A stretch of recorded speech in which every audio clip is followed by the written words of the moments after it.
देखिए, बहुत सारी वीडियोस हमने हाउस डिज़ाइनिंग पे ऑलरेडी यूट्यूब पे अपलोड की हुई है, जिसमें आपको एक कंप्लीट सोल्यूशन मिल जाता है कि कैसे आप एक प्रोजेक्ट को फ्रॉम स्टार्ट टू फिनिश जिन जिन स्टेप्स को आपको फॉलो करना होता है, वो कंप्लीट सोल्यूशन आपको उन वीडियोस में मिल जाएगा।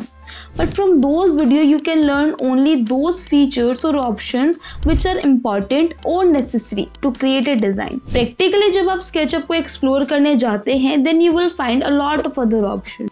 SketchUp सिर्फ उतना सॉफ्टवेयर नहीं है जितना आप उस पर वर्क करते हैं। आप नॉर्मली कमांड्स का यूज करते हैं जैसे rectangle, push pull, offset, follow me, warehouse, but there are bunch of other options also which can be really helpful in your designing process. So अगर आप उन सभी फीचर्स को इन डिटेल सीखना चाहते हैं, so आज से हमारा SketchUp का लाइव बैच शुरू होने वाला है, जो कि बाकी लाइव ट्रेनिंग से बिल्कुल डिफरेंट होने वाला है। काफी सारे न्यू एक्सटेंशंस को हमने इस ट्रेनिंग में ऐड किया है। बहुत सारे न्यू ऑप्शंस एंड फीचर्स के बारे में आप इस ट्रेनिंग में सीखने वाले हैं। एंड आप सभी के लिए मेरे पास एक सरप्राइज गिफ्ट भी है, जो कि मैं वीडियो के एंड में रिवील करने वाली हूँ। सो अगर आप उन सभी न्यू फीचर्स के बारे में जानना चाहते हैं तो वीडियो को एंड तक जरूर देखिएगा। So let's begin with a short intro.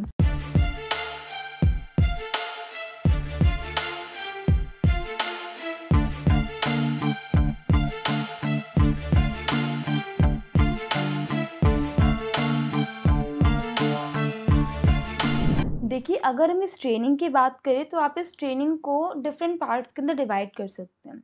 जो हम कंप्लीट नेक्स्ट 40 to 45 डेज जो कंप्लीट हमारा ट्रेनिंग पीरियड रहेगा, उस पार्ट को हम डिफरेंट डिफरेंट पार्ट्स के अंदर ब्रेक करने वाले हैं। ठीक है, अभी उसमें क्या होता है, जैसे अभी ब्रेक किस तरह से करेंगे वो अभी आपको ड्यूरिंग द वीडियो, जब आप कंप्लीट वीडियो को देखेंगे तो आपको सारी चीज़ें समझ आ जाएंगी कि किस तरह से ब्रेक किया हुआ है। अभी देखिए, नॉर्मली क्या होता है कि जब भी आप किसी भी डिज़ाइन को एग्जीक्यूट करते हो, ठीक है, सॉफ्टवेयर के अंदर या इवन रियल वर्ल्ड में भी, तो उसका भी एक प्रोसेस है। लेट्स सपोज कि आप रियल वर्ल्ड में वर्क कर रहे हो, तो अगर आपको किसी भी साइट का डिज़ाइन क्रिएट करना है, सबसे पहले आपको क्या करना होता है, आपको साइट एनालिसिस करनी होती है कि भाई डायमेंशंस कितना है, कौन से एरिया के अंदर बना हुआ है, ठीक है, साइज क्या रहेगा, वो सारी चीज़ें आप वहाँ पे चेक करके आते हैं। उसके बाद आप क्या करते हैं, क्लाइंट के रिक्वायरमेंट के अकॉर्डिंग ऑटोकैड के अंदर जो हम लोग ड्राफ्टिंग वगैरह के लिए यूज़ करते हैं सॉफ्टवेयर को, ठीक है, उसके अंदर आप क्या करते हो, आप कंप्लीट उसका एक लेआउट बनाते हो कि भाई यहाँ पे आपका डाइनिंग रहने वाला है, यहाँ पे आपका किचन रहेगा, यहाँ आप बेडरूम्स बनाएंगे, मतलब वो सारी चीज़ें रहती हैं। एंड देन हम लोग क्या करते हैं, हम लोग सॉफ्टवेयर पे शिफ्ट करते हैं, 3D सॉफ्टवेयर के ऊपर बेसिकली, जिसमें हम लोग क्या करते हैं, जो हमने 2D तैयार किया है, जो हमने लेआउट बेसिकली प्रिपेयर किया है, उसका हम लोग क्लाइंट को 3D बना करके दिखाते हैं कि देखिए 2D के अंदर हमने आपको चीज़ें बता दी कि ऐसे ऐसे आपके स्पेस जो होगा वो यूटिलाइज होगा, ठीक है। 3D में वो बनने के बाद कुछ इस तरीके का दिखेगा, ठीक है। तो वो जो कंप्लीट 3D आप बनाते हो, उस 3D को बनाने का क्या स्टेप्स होते हैं, वो मैं आपको इस ट्रेनिंग में बताने वाली हूँ। जैसे हम लेट्स सपोज कि आप एक एक्सटीरियर का प्रोजेक्ट डिजाइन कर रहे हो, ठीक है, तो एक्सटीरियर के प्रोजेक्ट का डिजाइन करते टाइम डायरेक्टली हम क्या करेंगे, सबसे पहले हमें प्लान को इंपोर्ट करना होगा। तो इंपोर्ट कैसे किया जाता है, प्लान को इंपोर्ट करने के बाद हम लोग डायरेक्ट नहीं एक रिजल्ट पे पहुंच जाते, आपको वहां पे भी क्या करना होगा, डिवाइड करना होगा, कैटेगराइज करना होगा अपने वर्क को। तो सबसे पहला जो हमारा मतलब फर्स्ट जो स्टेप रहता है, जिसे हम बोल सकते हैं कि फाउंडेशन जो है हमारे स्ट्रक्चर की, हमारे मॉडल की, वो क्या होता है, एक बेसिक स्ट्रक्चर को प्रिपेयर करना।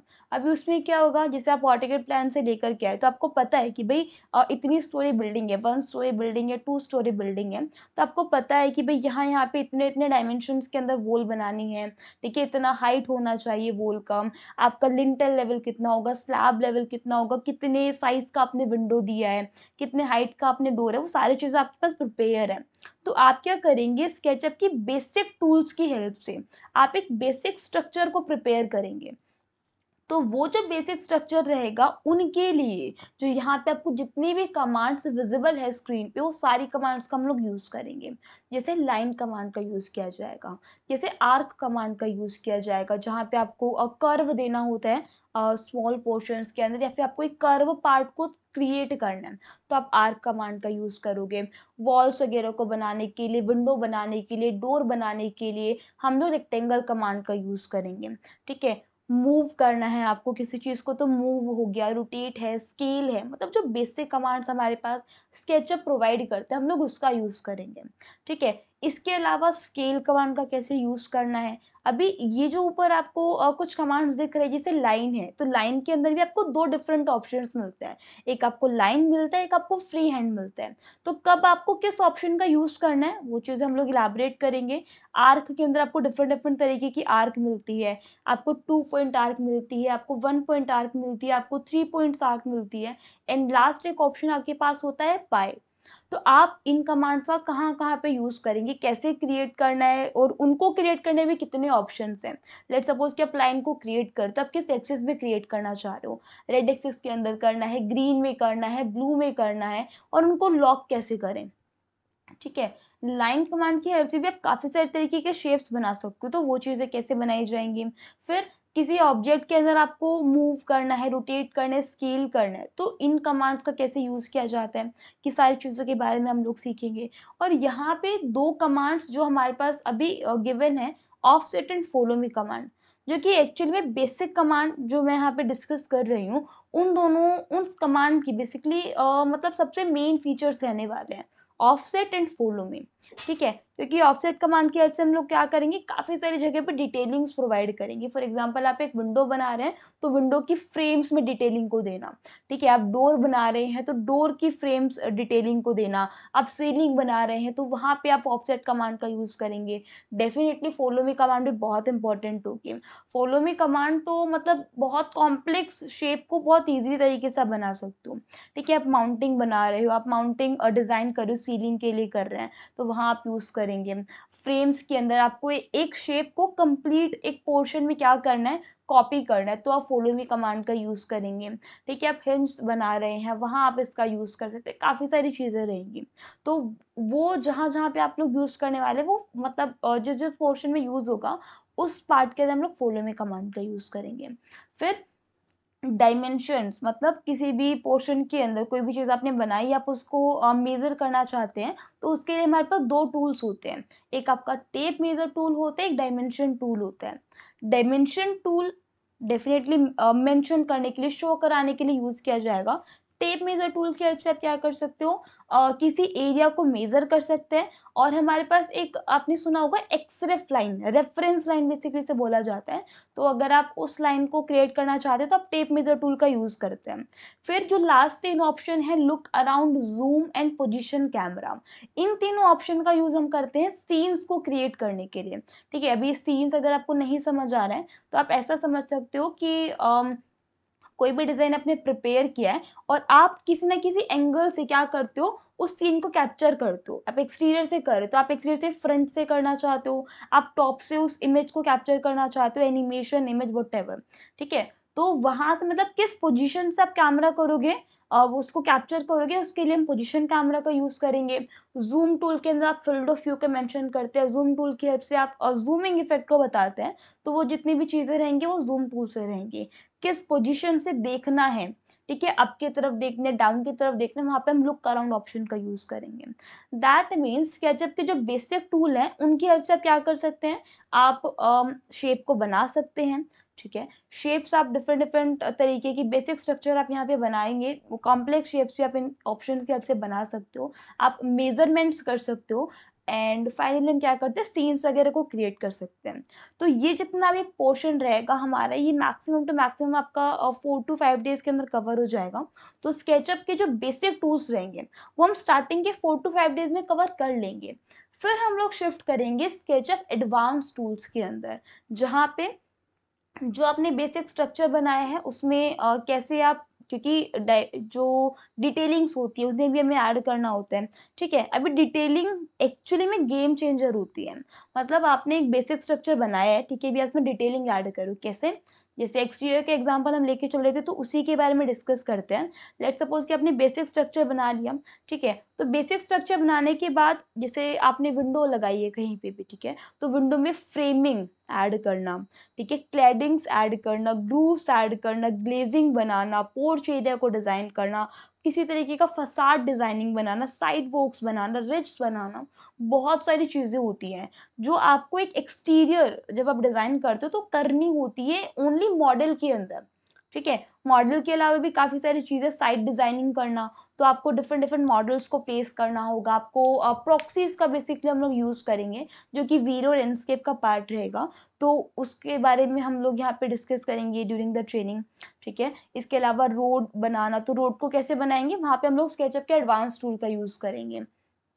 यहाँ पे आपको 2 ऑप्शन दिख रहे होंगे, जियो लोकेशन एंड गूगल अर्थ। तो गूगल अर्थ से हम लोग क्या कर सकते हैं, डायरेक्टली लोकेशन को पिक कर सकते हैं। और जो हमारे बेसिक टूल्स हैं, line, rectangle, arc, push pull, इन सब की हेल्प से हम क्या कर सकते हैं, किसी भी साइट को डिज़ाइन कर सकते हैं, ठीक है। तो इनका हम लोग यहाँ पे यूज़ करेंगे। लेयर्स के हम लोग लेयर्स के अंदर बेसिकली हम लोग वर्क करना सीखेंगे। तो लेयर का जो नेम है वो चेंज है यहाँ पे स्केचअप में, उसका नेम आपको टैग के नेम से मिलता है। वर्क सेम रहेगा जैसे सभी सॉफ्टवेयर में रहता है, जैसे ऑटोकैड में रहता है और जैसे रेविट में रहता है, कि आपको लेयर्स पे वर्क करना होता है, जो कि बहुत इंपॉर्टेंट है। एंड अगर आप प्रॉपरली वर्क करना चाहते हो तो नेसेसरी भी होता है, ठीक है। ताकि आप एक सिस्टमेटिक वे के अंदर वर्क करो, तो टैग का आपको यूज़ करना आना चाहिए, ठीक है। कंपोनेंट ब्राउज़र बहुत इंपॉर्टेंट टॉपिक है, मतलब वेयर हाउस के बारे में आपने सुना होगा, ठीक है। स्केचअप का जो बहुत बड़ा मार्केट है, ठीक है, स्केचअप के जो यूज़र्स हैं, उसमें 90% यूज़र आपको वही मिलेंगे जो स्केचअप को यूज़ कर रहे हैं just because of its warehouse and extension warehouse. 2 चीज़ें हैं, एक 3D वेयर हाउस है एंड एक आपका एक्सटेंशन वेयर हाउस है। 3D वेयर हाउस के अंदर आपको मिलियंस ऑफ कंपोनेंट्स मिल जाते हैं, मतलब आपको कहीं पे भी पे करने की नीड नहीं है। आपको बेड सर्च करना है, आप वेयर हाउस पे जाइए, बेड को सर्च कीजिए, आपको मिलियंस ऑफ बेड मिल जाएँगे। तो जो आपको सूटेबल लगता है अपने डिज़ाइन के अकॉर्डिंग आप उसे चूज़ कर सकते हो और उससे आप वहाँ पे यूज़ कर सकते हो। ठीक है, आप डोर बनाना चाहते हो तो आपको हर एक चीज़ स्क्रैच से बनाने की नीड नहीं है। आप सिंपली वेयर हाउस पे जाइए, डोर को सर्च कीजिए, आपको बहुत सारे तरीके के डोर के डिज़ाइन मिल जाएँगे। जो आपको अपने डिज़ाइन के अकॉर्डिंग सूटेबल लगता है, आप उसे सेलेक्ट कीजिए, डाउनलोड कीजिए एंड यूज़ कीजिए, ठीक है। इसी तरीके से कर्टेन्स हो गए और टीवी हो गया, कोई आपका फ्रिज हो गया, रेफ्रिजरेटर हो गया, सोफ़ा हो गया, टेबल है, चेयर है, ठीक है, कोई बैग है, कोई डेकोरेटिव आइटम है, कुछ भी चीज़ है, आपको कुछ भी बनाने की नीड नहीं है। बेसिक चीज़ें आप बनाएँगे, डिटेलिंग्स आप ऐड करेंगे एंड जितने भी कंपोनेंट्स को आपको यूज़ करना है, आपको किसी दूसरे साइट पे जाने की नीड नहीं है। डेफ़िनेटली बहुत सारी साइट्स हैं, जैसे मैं समझाऊँगी भी आपको कैसे यूज़ करना है। स्केचअप.cg टिप्स है, टेक्सचर क्लब्स हैं, ठीक है? इसी तरीके से मटेरियल्स के डिफरेंट डिफरेंट साइट्स हैं, जहाँ से पीबीआर मटेरियल को बनाएँगे। उसके बारे में भी डिस्कस करेंगे हम लोग कुछ टाइम के अंदर, ठीक है? तो वो सारी चीज़ें आप लोग ड्यूरिंग द ट्रेनिंग सीखेंगे। तो ये जितने भी चीज़ें रहेगा, ये हम स्केचअप के एडवांस टूल में कवर करने वाले हैं, ठीक है? इसके अलावा 3 ऑप्शन स्केचअप आपको ऐसे प्रोवाइड करता है, जो कि जैसे फोग है, एक आपका सन है, एक आपका फोग एंड स्पोक अलग है, सन एंड शैडो एक है, ठीक है? एंड एक स्टाइल्स है, यानी ये जो 3 ऑप्शंस है, फोग, शैडो एंड स्टाइल, इनकी हेल्प से आप क्या कर सकते हो, अपने एक जो मॉडल है आपके पास है, उसको आप डिफरेंट डिफरेंट पार्ट्स के अंदर कैप्चर कर सकते हो। आप फोग ऐड करके दिखा सकते हो। बहुत ज़्यादा अच्छा इम्पैक्ट तो नहीं आता है, बट हाँ, आपको एक आइडिया मिल जाता है, क्योंकि इम्पैक्ट ऐड करने के लिए तो हम लोग डेफिनिटली जो हम प्लगइन्स को वर्क करेंगे, एंडस्केप रहेगा, आपका वीरे रहेगा, तो उनमें हम लोग ऐड करेंगे फोग वगैरह को। बट स्केचअप ने भी एक ऑप्शन प्रोवाइड किया हुआ है, जो कि उसका एक प्लस पॉइंट है, तो आप उस ऑप्शन का भी यूज़ कर सकते हो। शैडो की हेल्प से हम क्या कर सकते हैं, सन की पोजीशन को चेंज कर सकते हैं, ठीक है? क्या टाइम रखना है, किस मंथ में रखना है, वो चीज़ आप यहाँ से कंट्रोल कर पाओगे। और स्टाइल की हेल्प से हम एक मॉडल को डिफरेंट डिफरेंट स्टाइल्स के अंदर कैप्चर कर सकते हैं। वाटर पेंट है, डिफ़ॉल्ट स्टाइल्स आपको बहुत सारे तरीके के मिल जाते हैं, 2D शेप्स आपको अलग-अलग तरीके के मिल जाते हैं कैप्चर करने के लिए, ठीक है? तो उन स्टाइल्स पे कैसे वर्क करना है, फिर उन स्टाइल्स के अंदर भी अलग-अलग ऑप्शन है, प्रोफाइल्स है, एज है, तो उन ऑप्शंस पे कैसे वर्क करना है, वो सारी चीज़ें आपको स्केचअप का जो एडवांस टूल है, जो कि स्टाइल के नेम से आपको मिलेगा, हम लोग उसका यूज़ करेंगे, ठीक है? कंपोनेंट ब्राउज़र मैंने अभी कुछ टाइम पहले इसके बारे में ज़िक्र किया था, लेकिन इसको थोड़ा डिटेल में अगर आप समझोगे तो आप इसको कुछ इस तरीके से रिलेट कर सकते हो। लेट्स सपोज़ कि आप एक एक्सटीरियर डिज़ाइन कर रहे हो और वहाँ पर आप एक साइट बना रहे हो, ठीक है? तो साइट बनाने के टाइम पे क्या होता है कि हमने साइट को तो इम्पोर्ट कर लिया, गूगल अर्थ से हमने जो लोकेशन थी वो वहाँ पे कैप्चर करी, जियो लोकेशन से हमने टेरेन को वहाँ पे प्लेस कराया, जिस एरिया के ऊपर आप वर्क कर रहे हो वहाँ पे आपने प्लेस कराया। एंड कंपोनेंट ब्राउज़र क्या करता है बेसिकली, डायरेक्ट लिंक कर देता है स्केचअप को एंड गूगल अर्थ को। तो जो भी आपके पास कंपोनेंट्स है जो कि एक्चुअल साइट पे प्लेस्ड हैं, उससे सिमिलर कंपोनेंट्स या इवन वही कंपोनेंट्स आपको कंपोनेंट ब्राउजर शो कर देता है। मतलब आपको वेयर हाउस में जाके वन बाय वन करके मॉडल को सर्च करने की नीड नहीं है।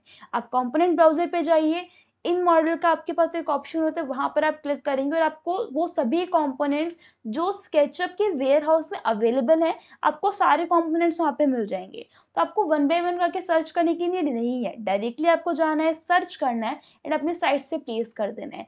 इवन प्लेसमेंट के लिए भी आपको वहां पे कोई परेशानी नहीं होगी, जस्ट आप क्लिक करोगे और एग्जैक्ट साइज के अंदर, एग्जैक्ट रोटेशन के अंदर और मूवमेंट जो आपका मतलब मूव कहाँ पे आपको मूव रोटेट के लिए किसी भी कमांड को यूज करने की नीड नहीं है, वो एग्जैक्टली सेम पोजीशन पे प्लेस हो जाएगा। एंगल में कोई चेंज करने का नीड नहीं है, मतलब बिल्कुल परफेक्ट आपको मॉडल मिलने वाला है। तो कंपोनेंट ब्राउजर अपने आप में एक बहुत ही यूनिक फीचर है, ठीक है। टैग के बारे में मैंने आपको बताया। एक आपके पास टॉपिक है एनिमेशन। अच्छा, ये वाला जो फीचर है ये बहुत सारे लोगों को नहीं पता है, बट यस, आप स्केचअप के अंदर एनिमेशन को भी रिकॉर्ड कर सकते हो, ठीक है। अभी वो जो एनिमेशन होगा उसको हम सीन्स के थ्रू ऐड करेंगे, वन बाय वन करके हमने डिफरेंट डिफरेंट सीन्स को प्लेस किया, तो उसके थ्रू आप क्या कर सकते हो, एनिमेशन बता सकते हो, ठीक है। अगर बहुत सारे लोगों को पता भी है एनिमेशन के बारे में, बट स्टिल अगर आप सेक्शन का यूज नहीं कर रहे एनिमेशन को बनाने के लिए, एंड एक प्लगइन हमारे पास होता है की फ्रेम एनिमेशन प्लगइन, ठीक है। अगर आप इन दो ऑप्शंस का यूज नहीं कर रहे हो ना, देन आप एनिमेशन टूल के एक्चुअली में यूज ही नहीं कर रहे हैं। मतलब जो जिस लेवल का आप एनिमेशन क्रिएट कर सकते हो ना स्केचअप में, एक्चुअली में वो एनिमेशन को अगर आप लूमियन में क्रिएट करोगे तो वो आपका बहुत ज़्यादा टाइम ले लेगा। वहीं पे एनस्केप प्लस स्केचअप सेम एनिमेशन को आप with in an hour create कर सकते हो। लूमियन में बनाने में जितना टाइम लग रहा है वो अलग है, वो सेपरेट है। उसको रेंडर रेंडर करने में आपको कम से कम 4 से 5 घंटे चाहिएंगे, ठीक है। वो 4 to 5 टाइम्स ले रहा है। वहीं पे स्केचअप और एनस्केप प्लस करके, ठीक है, वहां पर आप कितने टाइम में क्रिएट कर पा रहे हो उसको, विद इन एन आवर। मतलब जहां पे एक चीज को बनाने में आपको 4 to 5 आवर्स देने पड़ रहे हैं, सेम चीज को विद इन एन आवर बना सकते हो। तो बहुत ज्यादा डिफरेंस है। तो एनिमेशन के बारे में डिस्कस करेंगे, सेक्शंस को आप इवन इसमें ऐड कर सकते हो। एंड दो टूल हमारे पास है, 3D टेक्स्ट एक छोटा सा ऑप्शन है जहाँ पर आप टेक्स्ट वगैरह को लिख सकते हैं, फिर उसको रोटेशन वगैरह कैसे प्रोवाइड करनी है उसके लिए सेपरेट हमारे पास एक्सटेंशंस हैं। जैसे शेप बेंडर हमारे पास एक एक्सटेंशन है, हम लोग उसका यूज करते हैं, या इवन एक कर्वी लॉफ्ट करके एक्सटेंशन होता है, उसका भी आप यहाँ पे यूज कर सकते हो। And solid tools best option है स्केचअप का, मतलब वॉल्स वगैरह बनाना है, ठीक है, उसके बाद सिंपली आपको जैसे कटिंग वगैरह प्रोवाइड करनी होती है तो हम डायरेक्टली सॉलिड टूल्स का यूज कर सकते हैं। बट हर जगह पे वो वर्क नहीं करता है, तो हम लोग बेसिक टूल का यूज करेंगे। लेकिन अगर आप मॉडल पे हम लोग उसकी हेल्प से वर्क करते, सॉलिड टूल का यूज करते हैं, तो बहुत आपका जो टाइम है वो वहाँ पे सेव हो जाता है। तो ये जितना भी पोर्शन रहेगा ये आपका स्केचअप का रहेगा, ठीक है। लेकिन मॉडलिंग के अंदर हम सिर्फ इन चीज़ों को कवर नहीं करेंगे। अगर आप ओनली इन ऑप्शंस का भी वर्क करते हो तो भी आप इजीली एक कंप्लीट मॉडल को डिज़ाइन कर सकते हो, ठीक है। जितने भी जैसे बेसिक स्ट्रक्चर जो था वो हमने बेसिक टूल की हेल्प से बनाया, ठीक है। जो डिटेलिंग्स हमने प्रोवाइड करनी थी वो बेसिक टूल के अंदर दो ऑप्शन मैंने आपको बताए थे, ऑफसेट एंड फॉलो मी, उनकी हेल्प से हमने क्रिएट किया। लेकिन इसके अलावा भी क्या होता है, एक एक मॉडल आप बना रहे हो, ठीक है। एक मॉडल को बनाने में आपने 1 घंटा दिया है, अगर सेम मॉडल को आप हाफ एन आवर में बना सकते हो, यानी हाफ टाइम रिड्यूस हो गया, एक चीज को बनाने में डबल लग रहा है, आप उसको 1x टाइम में बना सकते हो। तो उनके लिए हम क्या करते हैं, हम लोग डिफरेंट एक्सटेंशंस का यूज करते हैं। तो इस ट्रेनिंग के अंदर हम लोग इन सभी एक्सटेंशंस के बारे में बात करेंगे, जैसे 1001 बिट टूल, ठीक है, GHS power bar, round corner, front face, material resizer, Lumion live synchronization, floor generator, key frame animation, and north random selection, magic, and कुछ और भी है हमारे पास है। तो उन सभी एक्सटेंशंस के बारे में हम लोग डिस्कस करने वाले हैं। अभी जैसे वन बाय वन करके मैं आपको इन ऑप्शंस के बारे में बताती हूँ।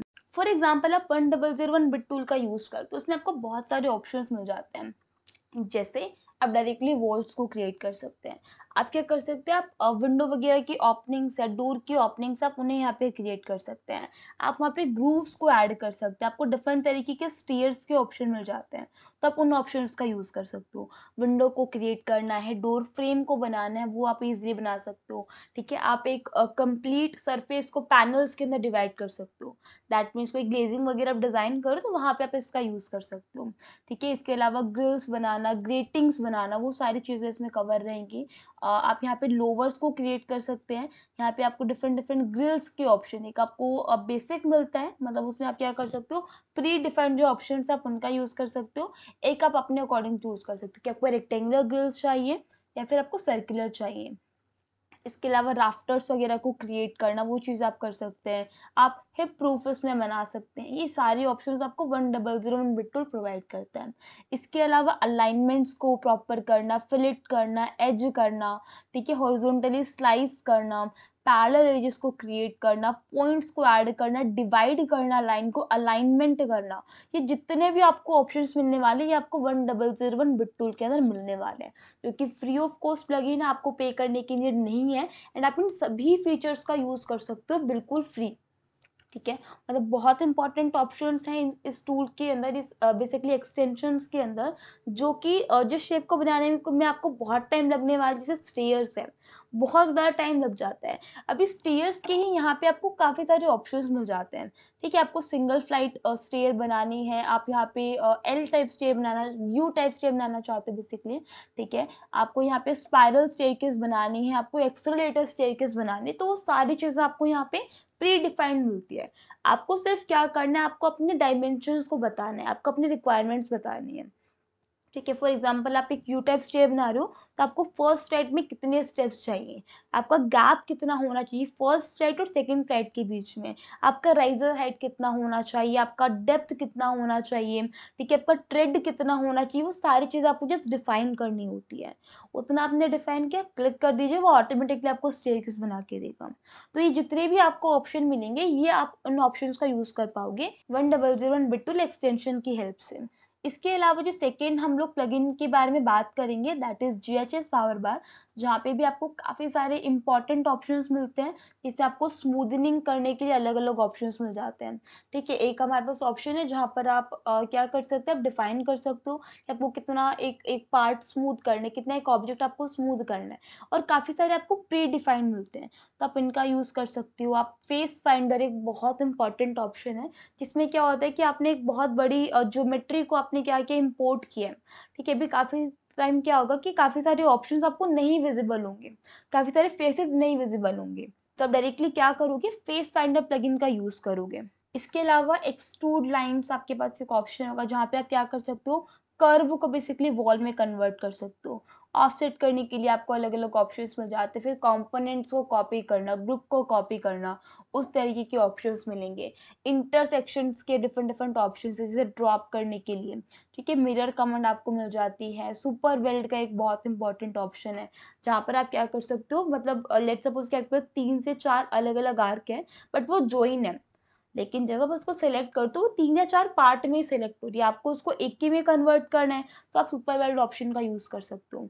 और बहुत इंपॉर्टेंट ऑप्शन है रेंडमाइजेशन को क्रिएट करने के लिए, क्योंकि कोई भी एक ऑब्जेक्ट है, ठीक है, चाहे एक ही ऑब्जेक्ट है, उसी के अलग-अलग कॉपीज़ हैं, बट वो बिल्कुल सिमिलर नहीं हो सकती। उसके साइज़ में, रोटेशन में, कलर में कहीं न कहीं पे डिफरेंस होता है। तो उस केस में आप क्या कर सकते हो, रेंडमाइजेशन को क्रिएट करने के लिए, ठीक है, एक एक रियल टच आपके जो मॉडल है उसमें ऐड करने के लिए आप इन ऑप्शंस का यूज़ कर सकते हो। जहाँ पे आपको 3 डिफरेंट ऑप्शंस मिलेंगे, एक आपको मिलेगा रैंडम स्केल, एक आपको मिलेगा रैंडम रोटेशन, एंड एक आपको मिलता है random scale plus random rotation. Proxies को क्रिएट करने के लिए यहाँ पे आपके पास ऑप्शन होता है प्रॉक्सी फायर करके, आप उसका यहाँ पे यूज़ कर सकते हो। और फेस को कट करने के लिए भी आपको यहाँ पे 3 डिफरेंट ऑप्शंस मिलते हैं। सिलेक्ट करने के लिए जैसे आप सब डिवाइड का यूज़ कर सकते हो सेल साइज़ के अकॉर्डिंग, आप सब डिवाइड फेस का यहाँ पे यूज़ कर सकते हो, और आप स्प्लिट अप का यूज़ कर सकते हो, ठीक है। वर्टेक्स को ऐड करने के लिए 3 डिफरेंट ऑप्शंस होते हैं। सी पॉइंट होते हैं आपके पास, कनेक्ट सी पॉइंट लाइन्स के लिए होता है, और कंपोनेंट को चेंज करने के लिए, बेसिकली रिप्लेस करने के लिए अलग-अलग ऑप्शंस आपको जीएचएस पावर बाय प्रोवाइड करता है। 1001 बिट टूल और GHS पावर बार, ये एक्चुअली में एक्सटेंशन के नाम, मतलब जितने नॉर्मली आपको फीचर्स मिलते हैं ना कि एक्सटेंशन के अंदर, उससे कहीं ज़्यादा ऑप्शंस आपको मिलने वाले हैं। 1001 बिट टूल आपको अप्रोक्स 40 जो फीचर्स हैं वो आपको प्रोवाइड करता है। सिमिलरली GHS पावर बार भी अप्रोक्स आपको 40 टू 45 जो फीचर्स है वो आपको प्रोवाइड करता है। यानी आपका कंप्लीट स्केचअप में क्या है, 40 टू 45 ऑप्शंस है, और यहाँ पे आपके पास एक एक्सटेंशन में इतने हैं। आप समझ रहे हो, अगर आप सिंपल स्केचअप पे वर्क कर रहे हो तो आपका जो रिचनेस है बेसिकली फीचर के अंदर वो बहुत कम है। आपने एक्सटेंशंस को ऐड किया, 1001 बिट टूल ने क्या किया, उसको डबल कर दिया। मतलब क्या है कहने का कि एक एक एक्सटेंशन आपके कंप्लीट सॉफ्टवेयर के इक्वल है। तो उन सभी जो ऑप्शंस होंगे उनके बारे में हम लोग सीखेंगे। ठीक है, अभी यहाँ पे मैंने सिर्फ 2 एक्सटेंशंस के बारे में ज़िक्र किया है, लेकिन इसके अलावा भी हमें काफ़ी सारे एक्सटेंशंस के बारे में पढ़ना है, जैसे राउंड कॉर्नर एक्सटेंशन, जो कि काफ़ी इंपॉर्टेंट होगा, जहाँ पर हम डिटेलिंग के बारे में ऐड करते हैं। मैंने अभी कुछ टाइम पहले एक बात बताई थी कि डिटेलिंग, लिटिल डिटेलिंग जो होती है बेसिकली छोटी-छोटी डिटेल्स को ऐड करना, वो एक्चुअली में सिर्फ नाम ही है सुनने में कि छोटी डिटेल्स ऐड कर रहे हैं। जो वो इम्पैक्ट आपके मॉडल के अंदर ऐड करती है वो बहुत बड़ा होता है, मतलब बिल्कुल ही आपका जो व्यू है उसको वो कंप्लीट चेंज कर देता है। मतलब बहुत बड़ा इम्पैक्ट बेसिकली वो लेके आने वाला है। ओवरऑल एक्सपीरियंस जो होगी आपके मॉडल की वो वहाँ पे चेंज हो जाएगी राउंड कॉर्नर एक्सटेंशन की हेल्प से, जो कि क्या करेगा, एक ही टाइम में सिंगल क्लिक के अंदर आप अपनी सारी जो एजेस हैं आप उसमें स्मूथनेस को ऐड कर सकते हो। ठीक है, फ्रंट फेस एक्सटेंशन का हम लोग यूज देखेंगे, जहाँ पे हमें 1 बाय 1 करके रिवर्स करना पड़ रहा है फेस को, वहाँ पे हम डायरेक्टली कर पा रहे हैं। ठीक है, मटेरियल रिसाइजर एक बहुत इंपॉर्टेंट प्लगइन है, बहुत इंपॉर्टेंट एक्सटेंशन है बेसिकली, जिसमें हम लोग क्या कर सकते हैं, कोई किसी भी मटेरियल को, ठीक है, जिसका साइज काफ़ी बड़ा है, जो कि हमारे मॉडल पे काफ़ी ज़्यादा इम्पैक्ट दे रहा है, किस फॉर्म के अंदर, फाइल साइज के अंदर, मतलब बहुत ज़्यादा फाइल साइज उसमें इंक्रीज हो रहा है, तो आप डायरेक्टली क्या कर सकते हो, मटेरियल रिसाइजर का यूज़ कीजिए और उसके साइज को यहाँ पे लो कर दीजिए, तो उसका आप लोग यूज़ कर सकते हो। फ्लोर जनरेटर प्लगइन बहुत इंपॉर्टेंट होगा, जिसमें आपको डायरेक्ट ऑप्शंस मिल जाते हैं कि आपको वुडन फ्लोर बनाना है, आपको टाइल्स बनानी है, आपको हेक्सागन्स बनाने हैं, बहुत सारे प्री डिफाइंड स्टाइल्स है जिसको आपको जस्ट पिक करना है और आप उसका वहाँ पे यूज़ कर पाओगे। की फ्रेम एनिमेशन, ये भी मैंने आपको बताया था कुछ टाइम पहले कि एनिमेशन के लिए एक एक्सटेंशन है की फ्रेम एनिमेशन, उसकी हेल्प से आप क्या कर सकते हो, जो जो जिस लेवल का एनिमेशन हम लोग लूमियन के अंदर क्रिएट करते हैं, आप सेम लेवल का जो एनिमेशन है, देखिए एक टॉपिक है, सिर्फ एक छोटा सा टॉपिक है, बट इफेक्ट आपको बिल्कुल सिमिलर मिलने वाले हैं, तो आप उसका यहाँ पे यूज कर पाओगे।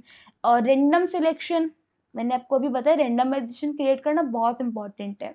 तो इसी तरीके से जैसे हम लोग जब सैंडबॉक्स की हेल्प से क्या करेंगे, टेरेन वगैरह को क्रिएट करेंगे, सैंडबॉक्स एक बिल्ड इन एक्सटेंशन है, आपको अलग से एक्सटेंशन को इंस्टॉल करने का नीड नहीं है, तो उसमें आप क्या कर सकते हो, रेंडमाइजेशन कर सकते हो सिलेक्शन के अंदर, तो वहाँ पे आप लोग इसका यूज़ कर सकते हो। एंड मैजिक एक बहुत ही इंपॉर्टेंट एक्सटेंशन है, लेट्स सपोज कि आप एक साइट डिज़ाइन कर रहे हो एंड आपने जो कंपोनेंट ब्राउज़र है मैंने आपको अभी बताया उसके बारे में, उसकी हेल्प से आपने क्या किया, काफ़ी सारे जो साइट्स के कंपोनेंट थे वो आपको मिल गए वेयर हाउस पे, बट स्टिल कुछ कंपोनेंट ऐसे रह गए जो आपको वेयर हाउस पे नहीं मिले, तो वहाँ पर हम जो साइट है उसको ब्लैंक तो नहीं रख सकते, वहाँ पे भी हमें साइट को किसी ना किसी तरीके से बनाना होता है। ठीक है, तो वहाँ पे हम लोग अगर एक-एक बिल्डिंग को बनाने लगेंगे तो बहुत टाइम लग जाएगा, लेकिन मैजिक एक्सटेंशन जो है हमारे पास, वो क्या कर देता है, डायरेक्टली साइट को क्रिएट कर देता है।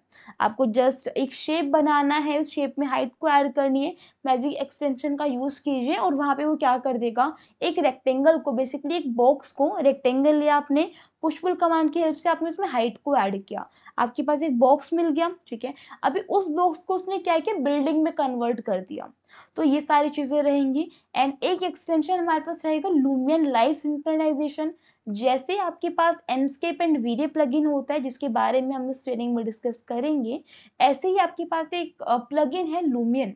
ठीक है, जहाँ पर आप क्या कर सकते हो, आप रेंडरिंग्स क्रिएट कर सकते हो, आप वहाँ पे एनिमेशंस को बना सकते हो, पैनोरमा इमेजेस को क्रिएट कर सकते हैं, वो सारी चीज़ें वहाँ पे लुमिन में आप कर सकते हो। लेकिन एंडस्केप और वीरे रियल टाइम प्लगइन है, मतलब आप जो जो चेंजमेंट कर रहे हो, ठीक है, पैरेलली आपको सेम चेंजमेंट एंडस्केप में भी मिलता है, आपको सेम चेंजमेंट वीरे में भी मिलता है, ऑप्शंस हमारे पास होते हैं, लेकिन लुमियन के एक डिफरेंट है, एक तरीके से कंप्लीट अलग सॉफ्टवेयर है।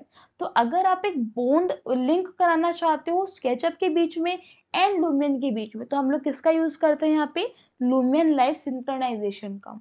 ठीक है, तो ये जितने भी एक्सटेंशंस रहेंगे इन सभी के बारे में इन डेप्थ हम लोग ट्रेनिंग के अंदर बात करेंगे। इसी के साथ साथ कैसे इंस्टॉल करना है, ठीक है, फाइल्स हम लोग आपको प्रोवाइड करेंगे, तो आपको डाउनलोड वगैरह करने की भी कोई ज़रूरत नहीं है। हम लोग आपको डायरेक्टली प्रोवाइड करने वाले हैं कंप्लीट एक्सटेंशंस को, जिनको आप फ्री ऑफ कॉस्ट यूज़ कर पाओगे इन सभी एक्सटेंशंस का। ठीक है, तो ये जितनी भी चीज़ें रहेंगी, जब आप इन फीचर्स को, इन एक्सटेंशन के फीचर्स को ऐड कर दोगे, तो आपका स्केचअप फीचर्स के टर्म में बहुत ज़्यादा रिच हो जाता है। मतलब जितने फीचर्स आपको स्केचअप प्रोवाइड करता है, आप उनसे 10 टाइम ज़्यादा फीचर्स ऐड कर सकते हो। अभी ये भी एक लिमिटेड एक्सटेंशंस है। जब आप इन सभी एक्सटेंशंस के बारे में जान लेंगे, आपको एक ओवरऑल आइडिया मिल जाएगा कि देखिए एक्सटेंशन इस तरीके से वर्क करता है। तो जैसे 3D वेयरहाउस क्या करता है, आपको डिफरेंट डिफरेंट कंपोनेंट्स प्रोवाइड करता है, एक्सटेंशन वेयरहाउस आपको मिलियंस ऑफ एक्सटेंशंस प्रोवाइड करते हैं। कुछ उसमें फ्री है, कुछ उसमें पेड है। तो आप क्या कर सकते हो, वहाँ पे उन एक्सटेंशंस का यूज़ कर सकते हो और ज़्यादा फीचर्स आप ऐड कर सकते हो स्केचअप में। तो स्केचअप सिर्फ उतना नहीं है जितना आप एक्चुअली उसको देखते हो, वो 20 से 25 फीचर्स नहीं है। आप उसमें जितने फीचर्स ऐड करना चाहते हो, आप उसमें उतने फीचर्स ऐड कर सकते हो। किसकी हेल्प से, एक्सटेंशंस की हेल्प से। तो ये जितना टाइम पीरियड रहेगा जहाँ पर हमने स्केचअप के बारे में जाना, स्केचअप की बेसिक कमांड्स जाने, स्केचअप की एडवांस कमांड्स जाने एंड एक्सटेंशंस को सीखा, तो ये जितना पार्ट रहेगा ये आपके कंप्लीट ट्रेनिंग का एक पोर्शन रहेगा। सो ये जितना भी पार्ट रहेगा ये हमारी कंप्लीट ट्रेनिंग का फर्स्ट पोर्शन रहेगा। सेकंड पोर्शन के अंदर हम यहाँ पे बात करेंगे अबाउट वेरिएंट। ठीक है, आपने इन सभी फीचर्स की हेल्प से, उन सभी टूल्स की हेल्प से एक कंप्लीट मॉडल का इजीली डिज़ाइन कर सकते हो। अभी डिज़ाइनिंग प्रोसेस को कंप्लीट करने के बाद हम लोग शिफ्ट करते हैं रेंडरिंग की तरफ। ठीक है, या फिर एनिमेशन की तरफ, या फिर 360 इमेज की तरफ। यानी 3 तरीकों से आप क्या कर सकते हो, अपने मॉडल को रिप्रेजेंट कर सकते हो, अपने क्लाइंट को, अपने बॉस को। ठीक है, या फिर आप फ्रीलांसिंग करो तो मतलब उस तरीके से आप इसको क्या कर सकते हो, अपने मॉडल को रिप्रेजेंट कर सकते हो। अभी उसको रिप्रेजेंट करने के लिए भी हम आपको 2 डिफरेंट ऑप्शंस देंगे। आप वीरे के थ्रू भी रिप्रेजेंट कर सकते हैं, पेनस्केप के थ्रू भी कर सकते हैं। वो पूरी ट्रेनिंग में हमारा कवर रहेगा। ठीक है, वीरे के अंदर ही जितने भी ऑप्शंस आपको दिख रहे हैं राइट नाउ मेरी स्क्रीन के ऊपर, उन सभी ऑप्शंस का हम लोग यूज़ करेंगे। सबसे पहला जो ऑप्शन हमारे पास है वो है वीरे एसेट एडिटर। अभी वीरे एसेट एडिटर जैसे हम लोग बोलते हैं ना कि कंप्यूटर है, तो सीपीयू उसका ब्रेन है। सिमिलरली वीरे एसेट एडिटर वीरे का ब्रेन है। मतलब सभी चीज़ों के बारे में अगर आपको कोई भी एडिटिंग करनी है, कोई भी मॉडिफिकेशन करनी है, आप लाइट्स को ऐड कर रहे हो, आप वहाँ पे मटेरियल्स को ऐड कर रहे हो, आपने रेंडर एलिमेंट्स को ऐड किया, आपने वहाँ पे डिफरेंट डिफरेंट ज्योमेट्रीज को ऐड किया, आपने रेंडर सेटिंग की, वो जितना भी आपका पोर्शन रहता है ना, वो आपको वीरे एसिड एडिटर के अंदर करना होता है। तो बिल्कुल फर्स्ट क्लास के अंदर जब हम लोग वीरे की फर्स्ट क्लास के बारे में सीखेंगे, फर्स्ट क्लास पे जब हम जाएंगे, जब हम वीरे एसिड एडिटर को इन डिटेल एक्सप्लोर करेंगे। ठीक है, कौन कौन से टैब हैं, किस टैब के अंदर कौन कौन से ऑप्शंस है, कब आपको किस ऑप्शन का यूज करना है, वो सारी चीजें आपकी वीरे एसिड एडिटर के अंदर रहेंगी। वीरे एसिड एडिटर में भी इन ऑप्शंस के अलावा एक बहुत ही यूनिक फीचर है, जो क्या है, बेसिकली मटेरियल लाइब्रेरी। वो मटेरियल लाइब्रेरी जो आपको वीरे प्रोवाइड करता है फ्री ऑफ कॉस्ट, आप उन सभी मटेरियल्स को एक्सेस कर सकते हैं। ठीक है, आपको मतलब हर एक तरह का मटेरियल वहाँ पे मिल जाएगा। आपको ब्रिक के अलग अलग पैटर्न्स मिल जाएंगे, आपको टाइलिंग के अलग अलग पैटर्न्स मिल जाएंगे, आपको वॉल के अलग अलग डिज़ाइंस वहाँ पे मिल जाते हैं, रोड के आपको अलग अलग पैटर्न्स मिल रहे हैं, मटेरियल्स मिल रहे हैं, ग्रासेस आपको मिल रहे हैं, सॉइल आपको मिल रहा है, और बहुत सारे ऐसे मटेरियल जो आपको क्रिएट करने, बेसिकली पीबीआर मटेरियल को क्रिएट करने में। ठीक है, पीबीआर मटेरियल क्या है, physical based material, physical based rendering material.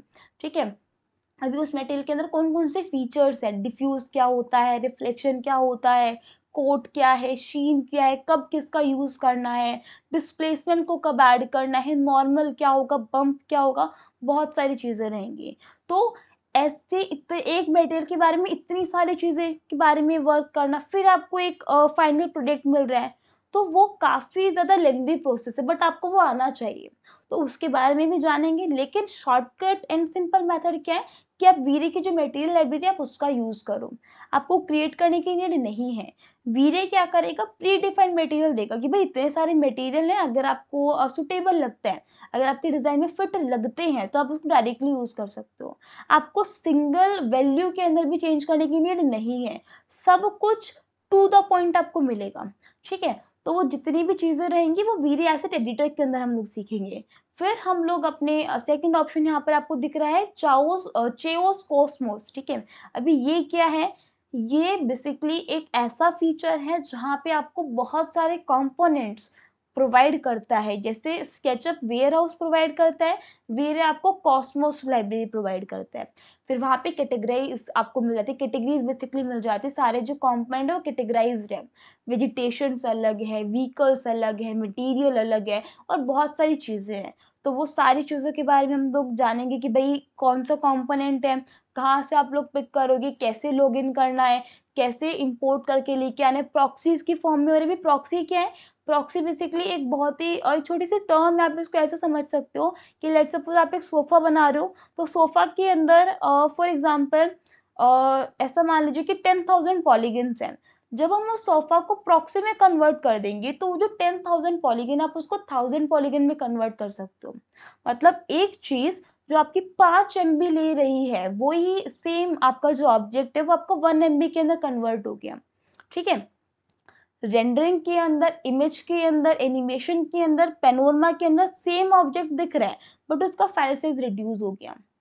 समझ गए आप उस चीज़ को? तो वो बेसिकली प्रॉक्सी होता है। तो जितने भी कंपोनेंट आपको कॉस्मोस प्रोवाइड करेगा, वो सारे कंपोनेंट आपको प्रॉक्सी की फॉर्म में मिलेंगे। तो वो कैसे यूज़ करना है, और आपने प्रॉक्सी की फॉर्म में इम्पोर्ट किया है, तो आप चेंजमेंट नहीं कर सकते हो। ऐसा बहुत से लोगों को लगता है, बट आप चेंजमेंट कर सकते हो। मटेरियल में चेंजमेंट करना है, आप ईज़िली कर सकते हो। सिर्फ़ और सिर्फ़ आपको उस कंपोनेंट को मर्ज करना होगा, ठीक है? तो वो चीज़ आप यूज़ करोगे। इवन आप कॉस्मोस ब्राउज़र से मटेरियल्स को भी डाउनलोड कर सकते हैं। तो वो जितनी भी चीज़ें रहेंगी वो हम लोग इसका जो वीरे का सेकंड फीचर है कॉस्मोस, उसमें हम लोग डिस्कस करेंगे। देन हम लोग शिफ्ट करेंगे लाइटिंग के ऊपर कि आपने मॉडलिंग कर ली।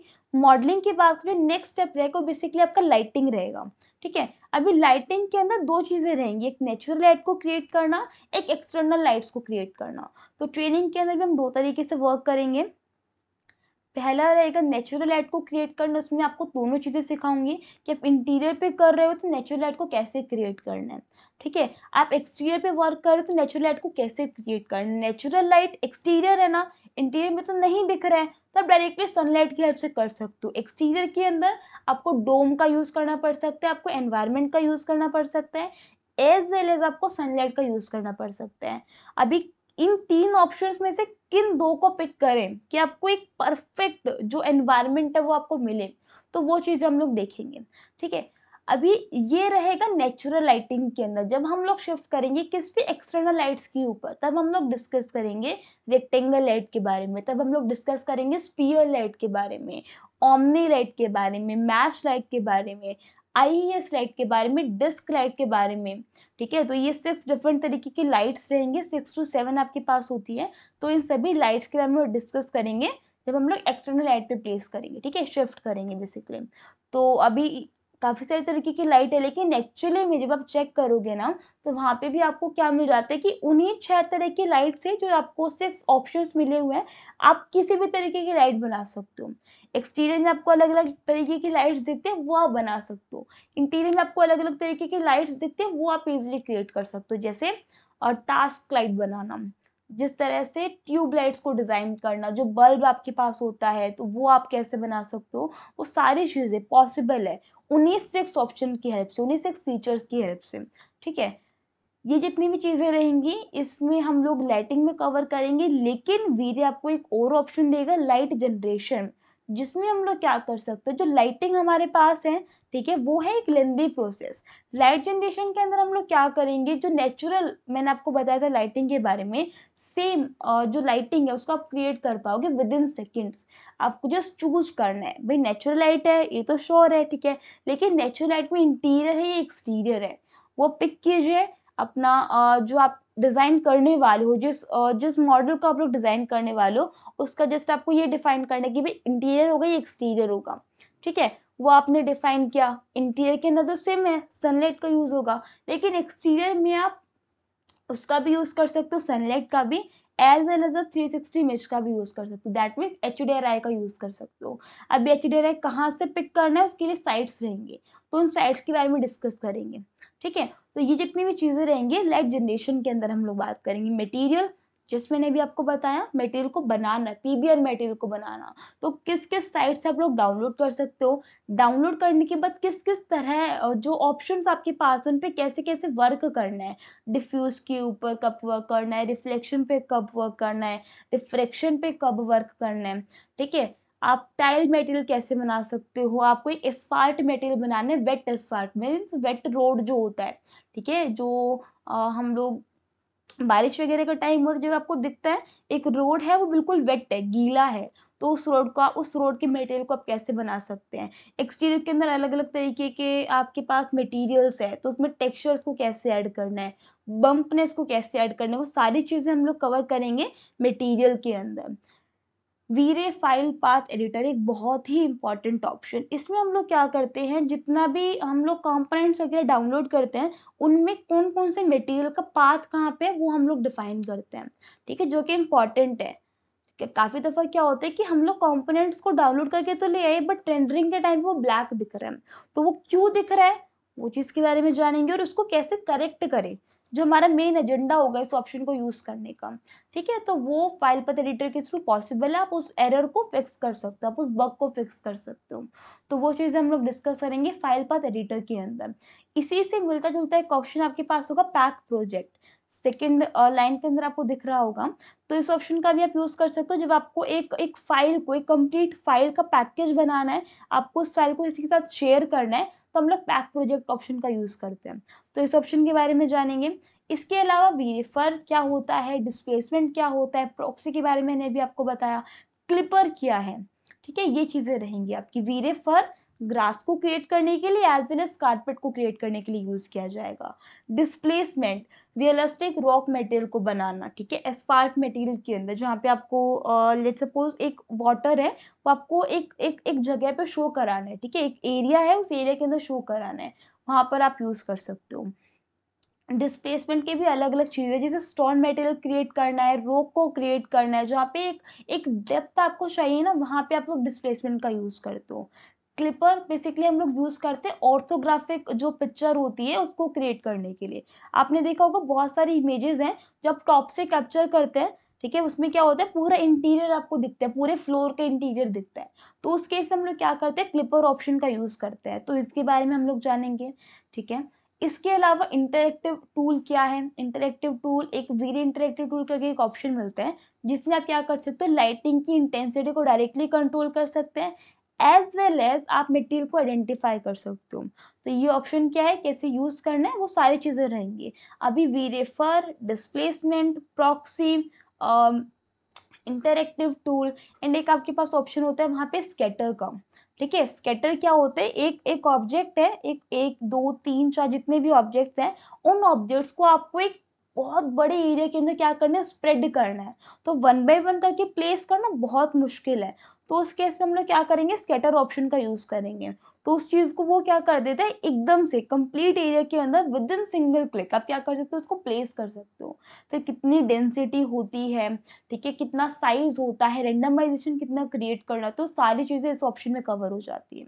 इनफाइनाइट प्लेन, एक प्लेन है, एक प्लेन क्या होता है, जिसकी एक लेंथ होती है, एक विड्थ होती है, वो एक फाइनाइट प्लेन होता है। इनफाइनाइट प्लेन का मीनिंग जिसकी कोई लेंथ नहीं है, इनफाइनाइट लेंथ है, मतलब आप मेजर नहीं कर सकते हो, ऐसी इनफाइनाइट विड्थ है। तो ये ऑप्शन आपका बहुत ज़्यादा ज़रूरी तो नहीं है, बट स्टिल एक यूज़फुल ऑप्शन है। कई जगह पे हमें यूज़ करना होता है, काफ़ी जगह पे नहीं यूज़ करना होता है। तो इस ऑप्शन के बारे में जानेंगे। फिर वीरे यूटिलिटीज़ के बारे में डिस्कस करेंगे। वीरे यूटिलिटीज़ के अंदर बहुत सारे ऑप्शंस रहेंगे, जैसे मटेरियल को रिमूव करना, जो कि स्केचअप में नहीं है, ठीक है? आपने किसी मटेरियल को ऐड कर दिया, फिर आप रिमूव नहीं कर सकते हो। आप वीरे यूटिलिटीज़ के अंदर एक ऑप्शन होता है, आप उसकी हेल्प से कर सकते हैं। स्केचअप के अंदर कोई ऑप्शन नहीं है। फिर इमेज को फिट करने के लिए है, फिर चाहे वो प्लेन हो, चाहे वो आपके पास एक स्फेरिकल ऑप्शन हो, एक स्फेरिकल ऑब्जेक्ट हो, उसके अंदर आप लोग प्लेस कर सकते हो। जो सीन इंटरेक्टिव टूल का मैंने आपको ऑप्शन बताया, वीर इंटरेक्टिव टूल का, वो भी वेरी यूटिलिटी का ही पार्ट है, तो आप उसका यूज़ कर सकते हो, ठीक है। फिर हम लोग क्या कर सकते हैं, लाइट वगैरह को शो कराने नहीं कराने, उस तरीके के ऑप्शंस आपको मिलते हैं, ये चीज़ें रहेंगी। जब आप इन सारे ऑप्शन पे वर्क कर लोगे, फिर हम लोग शिफ्ट करेंगे किसके ऊपर, रेंडर सेटिंग के ऊपर, रेंडर एलिमेंट्स के ऊपर, और किस फॉर्म में आप रेंडर करना चाहते हो उन चीज़ों के ऊपर, ठीक है। तो वीरे रेंडर सेटिंग के अंदर हम लोग क्या करते हैं कि आपका साइज कितना होगा, आउटपुट साइज कितना होगा, ग्लोबल इल्यूमिनेशन क्या होगी, शटर स्पीड क्या होनी चाहिए कैमरा की, एक्सपोजर वैल्यू क्या होनी चाहिए, मटेरियल ओवरहेड क्या होता है, किस रेंडर इंजन में आप लोग रेंडर करना चाहते हो, आप सीपीयू का यूज़ करना चाहते हो, आप जीपीयू का यूज़ करना चाहते हो, आप दोनों को क्लब करना चाहते हो, ठीक है। नॉइस लिमिट क्या होनी चाहिए, इसके अलावा भी काफ़ी सारे ऑप्शन जैसे वॉल्यूमेट्रिक एनवायरनमेंट है, फोग है आपका, ठीक है, वाटर है, कॉस्टिक इम्पैक्ट, ये सारी चीज़ें रहेंगी। तो जितनी भी चीज़ें रहेंगी ये आपकी वीरे रेंडर सेटिंग के अंदर रहने वाली है। जब आप एक एक इमेज को रेंडर करते हो ना, तो सिर्फ आपको एक इमेज रेंडर होके नहीं मिलती। आपने देखा होगा ना कि मोस्ट ऑफ जो डिजाइनर्स होते हैं वो लोग क्या करते हैं, वो लेट्स सपोज कि किसी भी रेंडर इंजन का यूज कर रहे हैं, वीरे का कर रहे हैं, करोना का कर रहे हैं, लूमियन का कर रहे हैं, किसी भी रेंडर इंजन का यूज कर रहे हैं, वो at the end post production के लिए फोटोशॉप में जाते हैं। अभी उनके पास एक सिंगल इमेज नहीं होती एडिटिंग करने की, उनके पास बहुत सारे तरीके की इमेजेस होती हैं। जैसे जी डेप्थ करके एक इमेज होती है, एक आपके पास लाइट जनरेशन करके एक ऑप्शन है, लाइट जनरेशन के सिमिलर है आपके पास एक ऑप्शन होता है लाइट मिक्स का, जो जिसका यूज आप सिर्फ वीएफवी में कर सकते हो, वीरे फ्रेम बफर में, जो कि काफी बड़ा टॉपिक है, कम से कम आपके 2 क्लासेस जाते हैं उसमें, ठीक है। तो उस ऑप्शन के अंदर आप यूज कर सकते हो। फिर डिफ्यूज के अंदर कहाँ पे डिफ्यूज ऐड है, कैसा इम्पैक्ट आ रहा है, सिर्फ डिफ्यूज की वजह से। क्रिप्टोमैट को ऐड करना है, रिफ्लेक्शंस को ऐड करना है, रिफ्लेक्शन को ऐड करना, मतलब सिर्फ एक इमेज में उसका इम्पैक्ट देखना। रेंडर एलिमेंट्स, ठीक है, जैसे आप लोगों ने सुना होगा ना कि आप कोई भी लेट सपोज कि आप कोई भी एक क्या बोल सकते हैं उससे हम लोग, लेट्स सपोज कि आप कोई भी एक डिश बना रहे हो, ठीक है, कोई भी एक डिश है, तो उसमें क्या होता है, फाइनल प्रोडक्ट जो आपको मिलता है ना, वो वही नहीं होता, उसमें काफी सारी चीजें ऐड करनी होती है, ठीक है। केक बना रहे हो आप, तो केक बनाने के टाइम पे क्या होता है, वो डायरेक्टली केक नहीं बन जाता, उसमें baking powder, baking soda, sugar, little bit of salt, ठीक है, मैदा जो होती है वो ऐड करनी होती है, क्रीम आप लगाते हो, चॉकलेट्स अगर आपको पसंद है तब चॉकलेट्स डाल रहे हो, ठीक है। वो आपको एंड में जो केक दिख रहा है वो एक्चुअली में केक नहीं है, उसमें बहुत सारी चीजें मिक्स की गई हैं। तो जो आपको एट द एंड एक प्रोडक्ट मिलता है ना, जो आपको एक इमेज मिलती है, वो बेसिकली सिर्फ एक इमेज नहीं होती, उसमें बहुत सारे एलिमेंट्स को ऐड किया जाता है। तो वो कौन कौन से एलिमेंट्स है, वो डिफ्यूज है, वो रिफ्लेक्शन है, वो रिफ्रैक्शन है, वो एनवायरमेंट है, वो एटमोसफेयर है, वो आपका लाइट मिक्स है, वो क्रिप्टोमैट है, वो ऑब्जेक्ट आईडी है, मटेरियल आईडी है, रेंडर आईडी है, और ऐसे ही बहुत सारे रेंडर एलिमेंट्स हैं। रॉ लाइट्स हो गया, मतलब अनलिमिटेड, अनलिमिटेड तो नहीं कह सकते, बट अब बहुत सारे हैं, उनका आप यूज कर सकते हो, वो रेंडर एलिमेंट्स का पार्ट होता है, ठीक है। फिर ये सारी चीजें हो जाती, फिर आपके पास वीरे 4 तरीके के जो रेंडर्स हैं, जो बेसिकली जिसके अंदर आप रेंडर करते हो वीएफबी के अंदर, ठीक है, तो 4 तरीके से प्रोवाइड करता है। इंटरएक्टिव रेंडर, जहां पर हम लोग यूज करते हैं टेस्ट रेंडरिंग के पर्पज से, वीरे रेंडर जहां पर हम लोग फाइनल रेंडर के लिए यूज करते हैं, वीरे विजन जो कि एंडस्केप की तरह ही है, अगर आपको कंप्लीट एंडस्केप आते तो वीरे विजन का यूज इजीली कर सकते हो। और एक आपके पास ऑप्शन होता है व्यू पोर्ट रेंडर, जिस वर्क स्पेस पे आप वर्क कर रहे हो उसी के अंदर रेंडरिंग को शो करना, ये चीजें रहेंगी। इसी के अलावा एक एडिशनल होता है आपके पास क्लाउड रेंडरिंग, जिसमें आप क्या कर सकते हो, डायरेक्टली वीरे जो है, ठीक है, जो मेन वीरे है वहां से आप इसको रेंडर करा सकते हो अपने प्रोजेक्ट को, बट उसके लिए आपको पे करना होता है, तो उस ऑप्शन को हम लोग स्किप कर देते हैं। तो ये जितना भी पोर्शन रहेगा ये आपकी ट्रेनिंग का पार्ट 2 रहेगा। पार्ट 1 में हमने क्या देखा, complete SketchUp plus extension. Part 2 में हमने क्या देखा, कंप्लीट वीरे के बारे में। एंड यहाँ पे फिर हम अपने फाइनल पार्ट की तरफ बढ़ेंगे, एंड दैट इज एंडस्केप। तो हम लोग शुरू करेंगे एंडस्केप को, ठीक है। जैसे वीरे प्लगइन है जो कि आपको एनिमेशन, जो कि आपको इमेजेस एंड जो कि आपको 360 इमेज करने की कैपेबिलिटीज देता है, वो आपको ऑप्शंस प्रोवाइड करता है जिसमें आप इन तीनों चीज़ों को ईजिली अचीव कर सकते हो। एंड्सकेप पीसी से मिलता जुलता एक प्लगइन है, बट दोनों में काफ़ी डिफरेंस है। फीचर्स के मामले में दोनों काफ़ी अलग है एक दूसरे से। आप इमेजेस को, एनिमेशंस को एंड 360 इमेज को वीरे में भी कैप्चर कर सकते हो, एज वेल एज आप एंस्केप में भी कर सकते हो, बट तरीके बिल्कुल अलग रहेंगे। ठीक है, तो जब हम लोग एंस्केप को शुरू करेंगे तो उसमें हम लोग इन सभी चीज़ों के बारे में डिस्कस करेंगे। एंस्केप को शुरू कैसे करना है, लाइव अपडेट का क्या मीनिंग होता है, एंड लाइव सिंक्रोनाइजेशन क्या होता है। ये तीनों ही चीज़ें इंपॉर्टेंट है, कब किसका यूज़ करना है। जैसे स्टार्ट एंस्केप, बेसिकली वीरे जो है वो कम्प्लीटली डिफरेंट है। जैसे एंस्केप जो रहेगा वो एक रियल टाइम सॉफ्टवेयर रहेगा, वीरे रहेगा आपका, आपके ऊपर चॉइस है। आपको 4 तरीके के रेंडर इंजन देता है वो, मैंने अभी आपको 4 बताए थे, एंड एक 5th था जो क्लाउड रेंडरिंग थी बेसिकली। इसके अलावा इंटरेक्टिव रेंडरिंग करना, सिंपल रेंडर करना, व्यू पोर्ट रेंडर करना, वीरे विजन का यूज़ करना। एंस्केप रियल टाइम रहेगा, वहाँ पे आपके पास चॉइसेस हैं कि आपको किस टाइम किसे यूज़ करना है, आप पिक कर सकते हो। एंस्केप के अंदर वो चीज़ें आपको एक ही ऑप्शन के अंदर मर्ज होके मिलती है। बट हाँ, आप लाइव अपडेट का यूज़ कर सकते हैं, एंड एज वेल एज आप लाइव सिंक्रोनाइजेशन का यूज़ कर सकते हैं। ठीक है, सिंक्रोनाइज में क्या होता है, दोनों चीज़ें स्केचअप और एंडस्केप दोनों लिंक हो जाते हैं। ठीक है, जैसे जैसे आप चेंजमेंट, आप मूवमेंट कर रहे हो इवन, वो भी आपकी लाइव रहेगी। स्केचअप में मूवमेंट कर रहे हो, आपको इम्पैक्ट लैंडस्केप में भी दिखेगा। लाइव सिंक्रोनाइजेशन का जब आप ऑप्शन को जब आप ऑफ कर देते हो तो दोनों चीज़ें सेपरेट हो जाती हैं। चेंजमेंट आपको तब भी दिख रहा है क्योंकि लाइव अपडेट का ऑप्शन ऑन है, बट स्टिल मूवमेंट वगैरह के अंदर आपको चेंजमेंट नहीं मिलेगा, इम्पैक्ट नहीं मिलेगा। तो ये छोटे छोटे ऑप्शंस रहेंगे स्टार्टिंग में, तो इनके बारे में डिस्कस करेंगे। फिर जैसे वीरे की अलग अलग तरीके की लाइट्स मैंने आपको बताई थी, रेक्टेंगल लाइट, स्फीयर लाइट, ठीक है। अब मैश लाइट मैंने आपको बताया था। इसके अलावा आपको डोम लाइट मिल जाती है, आपको आईईएस लाइट मिलेगी, स्पॉट लाइट मिलेगी। ठीक है, ये सारी चीज़ें रहेंगी। सिमिलरली एंडस्केप की भी कुछ लाइट्स रहती हैं, जैसे अभी एंडस्केप लाइट, एंडस्केप साउंड एंड एंडस्केप प्रॉक्सी, जो तीनों ऑप्शन है, ये तीनों ही ऑप्शन एक एक आपके पास एक टूल बार रहेगा अलग से एंडस्केप ऑब्जेक्ट का, उसके अंदर ये तीनों कैटेगराइज्ड रहेंगे। एंडस्केप लाइट में आपको लाइटिंग के अलग अलग फीचर्स मिलेंगे, जिसमें सिमिलरली उन सभी लाइट्स का यूज करके आप किसी भी तरीके की लाइट्स को क्रिएट कर सकते हो। ठीक है, एंडस्केप साउंड के ऑप्शन में रहेंगे जब आप एनिमेशन को क्रिएट करते हो, क्योंकि एंडस्केप बेस्ट है एनिमेशन वगैरह को क्रिएट करने के लिए। वीरे वर्सेस एंडस्केप अगर आप रखते हो तो एंडस्केप बेस्ट रहेगा, क्योंकि टाइम वहाँ पे कम लगता है। ठीक है, तो उसके बारे में हम लोग जानेंगे कि एंडस्केप साउंड को कैसे ऐड करना है, कितने एरिया में रहेगा, कब कहाँ से कहाँ तक आपकी रेंज ज़्यादा रहेगी, किस एरिया के बाहर जाने के बाद आपकी रेंज कम हो जाएगी, और उस रेंज के बाहर जाने के बाद आपकी रेंज खत्म हो जाएगी। तो उसके बारे में जानेंगे, कैसे इनेबल करना है, किस तरह से एक्सपोर्ट करना है एनिमेशन के अंदर, वो चीज़ें हम लोग सीखेंगे। और प्रॉक्सी का मीनिंग सेम है, जैसे वीरे के अंदर प्रॉक्सी क्या करती है, फाइल साइज को रिड्यूस कर देती है, नंबर ऑफ पॉलीगन्स को कम कर देती है। सिमिलरली एंडस्केप प्रॉक्सी भी सेम वर्क करती है, बट यहाँ पे जो ऑप्शन होगा उसका नेम चेंज हो जाएगा, एंडस्केप प्रॉक्सी की जगह हो जाएगा लिंक्ड मॉडल का। ठीक है, तो ये तीनों चीज़ों के बारे में डिस्कस करेंगे। फिर नेक्स्ट आपका रहेगा एसिड एडिटर। जैसे कॉस्मोस ब्राउजर है, आपको डिफरेंट डिफरेंट कंपोनेंट्स प्रोवाइड कर रहा है, प्री डिफाइंड कंपोनेंट्स जो कि रेंडर रेडी होते हैं, आप जस्ट पिक कीजिए, प्लेस कीजिए, रेंडर कर लीजिए। सिमिलरली एसिड एडिटर भी उसी तरीके का ऑप्शन है। ठीक है, asset library, basically asset library आप इसको बोल सकते हो, एसेट लाइब्रेरी भी उसी तरीके का ऑप्शन है।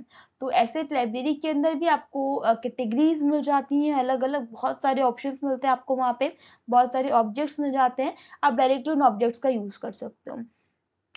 जैसे वीरे की मटेरियल लाइब्रेरी है, सिमिलरली आपके पास एंडस्केप की मटेरियल लाइब्रेरी भी है, बट वहाँ पे नंबर ऑफ मटेरियल कम है, बट स्टिल फीचर्स कम नहीं है। तो अभी यहाँ पे मटेरियल लाइब्रेरी कम है, तो एक यूनिक फीचर है जो कि होगा आपका एंडस्केप कीवर्ड्स पे वर्क करेगा। तो कौन कौन से कीवर्ड होंगे, किस कीवर्ड को ऐड करने पे किस तरीके का इम्पैक्ट मिलेगा। जैसे एक एग्जांपल हम लेते हैं, मान लीजिए कि आपको एक एल्यूमिनियम का मटेरियल बनाना है।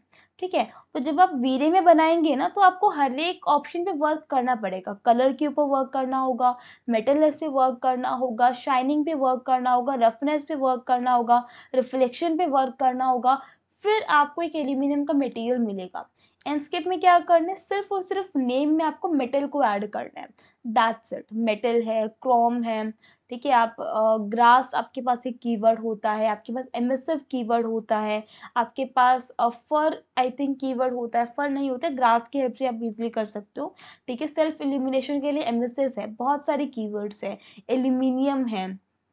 ठीक है, तो आप क्या करोगे, डायरेक्टली सिर्फ कीवर्ड को ऐड करोगे और उसका इम्पैक्ट आप देख सकते हो। तो वो जितनी भी चीजें रहेंगी वो मटेरियल का पार्ट रहेंगी।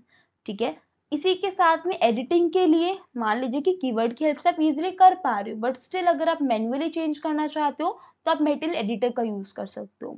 ठीक है, तो ये जितनी भी चीजें रहेंगी ये आपकी वो ऑप्शंस रहेंगे जिसका आप यूज करोगे स्केचअप में। फिर जनरल सेटिंग के बारे में थोड़ा बहुत डिस्कस हम करेंगे। एंड ये सारे ऑप्शन आप स्केचअप के अंदर वर्क करोगे, रेविट के लिए भी सेम रहेगा और आपके स्केचअप के लिए भी सेम रहेगा।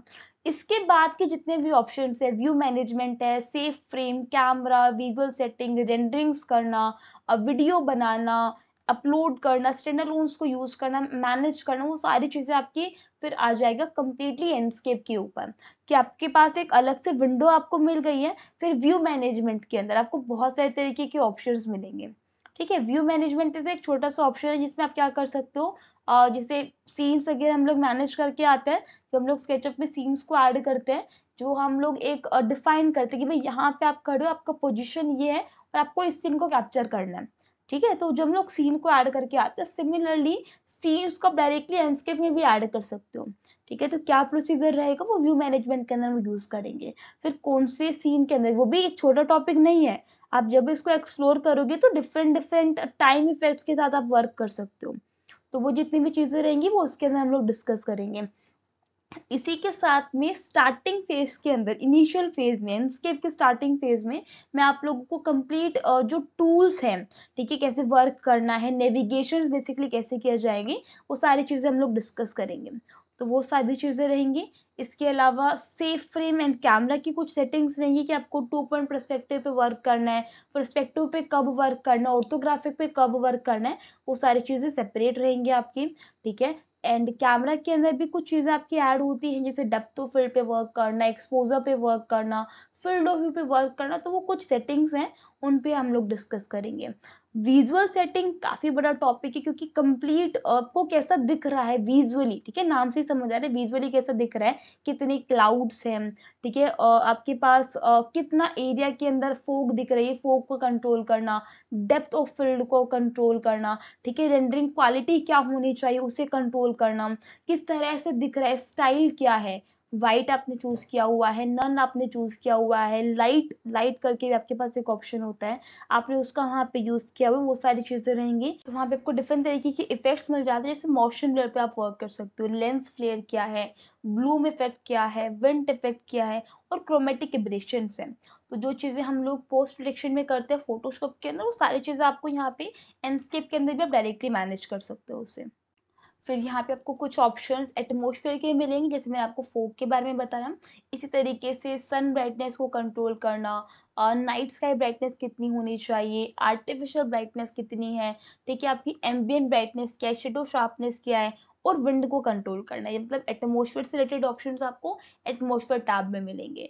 फिर आपके पास एक ऑप्शन आएगा स्काई का, तो स्काई में आपको किस किस तरह के ऑप्शंस मिलने वाले हैं, कि आप एंडस्केप की जो प्री डिफाइंड स्टाइल्स है, स्काईज हैं बेसिकली, उनका आप यूज़ कर सकते हैं। फिर इसमें डेजर्ट है, टाउन है, अर्बन एरिया है, ठीक है, इस तरीके से वाइट स्काई है, वाइट ग्राउंड है, ये सारी चीज़ें मिलेंगी। एंड इसी के साथ में एक ऑप्शन आपको मिलेगा स्काई बॉक्स का, जिसमें हम लोग क्या कर सकते हैं, डायरेक्टली क्या करेंगे, हम लोग स्काई बॉक्स के अंदर HDRI इमेज को प्लेस करेंगे। तो वो चीज़ें रहेंगी यहाँ पे। एंड लास्ट आपके पास आउटपुट का एक ऑप्शन होता है, जहाँ पे आप क्या कर सकते हो, आप अपने जो रेजोल्यूशन है, ठीक है, इमेज का क्या रेजोल्यूशन है, इसके अंदर मतलब किस क्वालिटी में आप रेंडर करना चाहते हो, एस्पेक्ट रेशो क्या है वहाँ पे, ठीक है, फिर इमेज आपने इमेज के बारे में डिसाइड किया, चूज किया सभी चीज़ों को। फिर एनिमेशन के अंदर आप कितना क्वालिटी रखना चाहते हो, ठीक है, एनिमेशन में कितना फ्रेम पर सेकंड होना चाहिए, वो चीज़ें आप कंट्रोल कर सकते हो।